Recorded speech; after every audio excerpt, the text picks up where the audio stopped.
Wide open layup. Good. Ford got it. Here's Gage for a three. Yeah! That one's good, baby. So before we start with everything we're talking about, Georgia Hoot Dogs pregame versus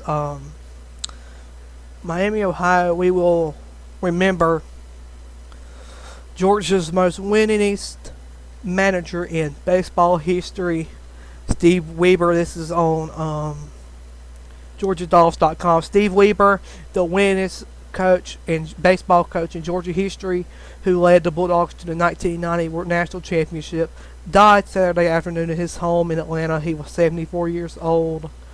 Weber tallied 500 victories between 1981 and 1996. He averaged 32 victories per season over 16 years. Weber took a pair of Bulldogs teams to Omaha, which marked the first two appearances in school history.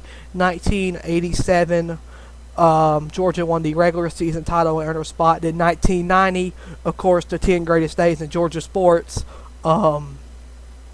Georgia won the World Series over Oklahoma State.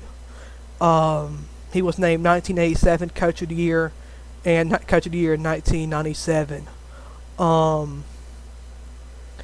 He coached for, I was trying to find it here. He coached for Georgia Southern. He coached at Florida. He coached for Georgia. He coached for the Yankees, the San Antonio Padres, the Houston Astros, and then he retired in Atlanta. He is in the Georgia Ring of Honor. As one of the biggest Georgia baseball fans there is, this is a absolute heartbreaking day for Georgia baseball and everybody involved. Thoughts and prayers go out to the Weber family. I'm gonna watch my words here, but sad day for Georgia baseball in total. I've tried to pull up an article by the AJC and see if it says anything else on it. Just a sad day. We'll go on Wikipedia. He played for Southern Illinois. His coaching record was 500, 403 to 1.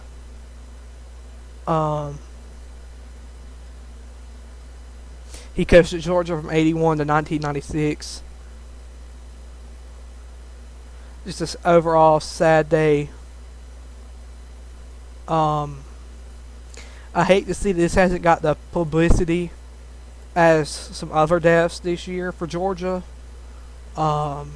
This deserves, this don't deserve to go unnoticed.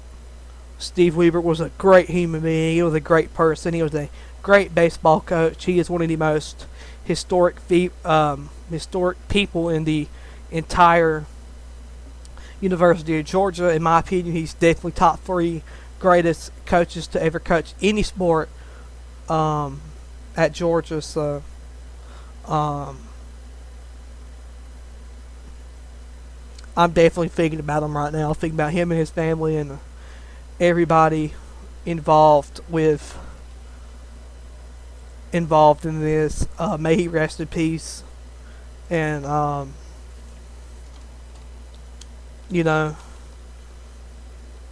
thoughts and prayers go out to his family. But now we do have a game today. Georgia versus Miami, Ohio. The Hoot Dogs 1-1 coming off a loss to Wake Forest.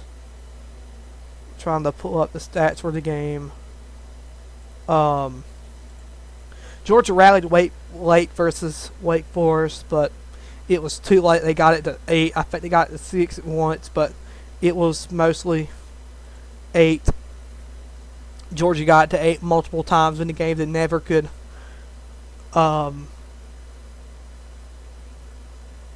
beat that. At 7 o'clock tip-off, you can listen to Georgia Bulldogs Radio Network. Scott, Chuck, and Adam will have it. Video stream, Jeff Dantzler and Marcus Fortin. Georgia has only played Miami, Ohio once. That was in 2001. Georgia won 64-59. Terry Roberts is averaging 10 points a game. K'Ron Lindsey 5 points a game. Kerry Oquendo 15 points a game. Frank Insolum 5 points a game, and Mandash McBride 6 points a game.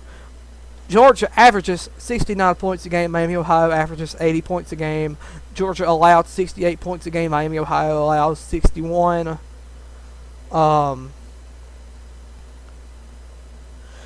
Georgia is 5-0 versus the MAC.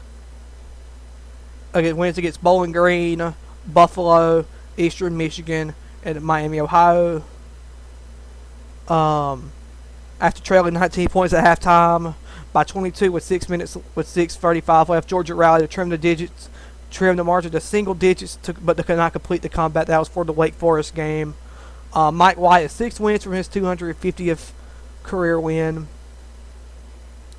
Georgia won its previous matchup with Miami 64-59, a victory over the Red Hawks in the semifinals of the 38th annual Outrigger Hotels Rainbow Classic in Honolulu, December 21st, 2001. The Bulldogs bested Miami a day after its upset of number 10 Boston College in the opening round. Georgia had a 21-point lead before holding off the Red Hawks in the final minutes. My man Ursula Williams had 17 points. Jarvis Hayes had 14 points. Williams hit a pair of three-pointers to give Georgia a 30-19 lead. It took 6 consecutive free throws by Rashad Wright to secure the victory. Georgia would go on to lose the tournament championship game. Miami, Ohio has a first-year head coach, and Travis Steele, who they got from Xavier, I believe, if I remember that right. The Red Hawks lost to Evansville in their first game. They beat the NAIA team 87-44.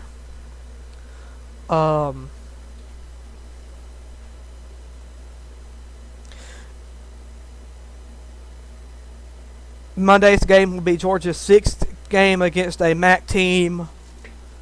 It's been more than a decade since Georgia has faced a MAC team.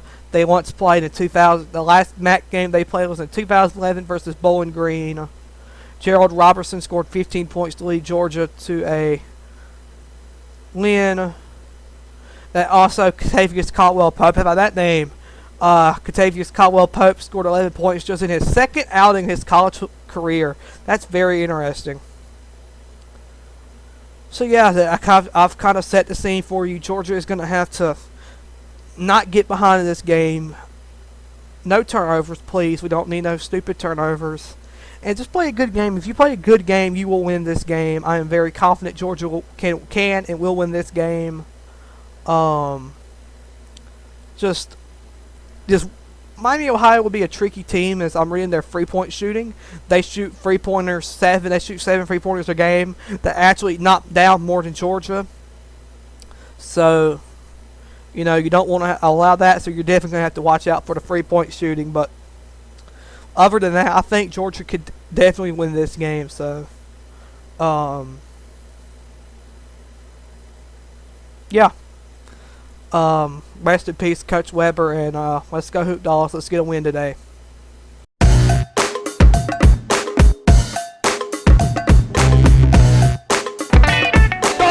do the improbable, the unthinkable, the unbelievable. They beat Arkansas and go wire to win the SEC tournament.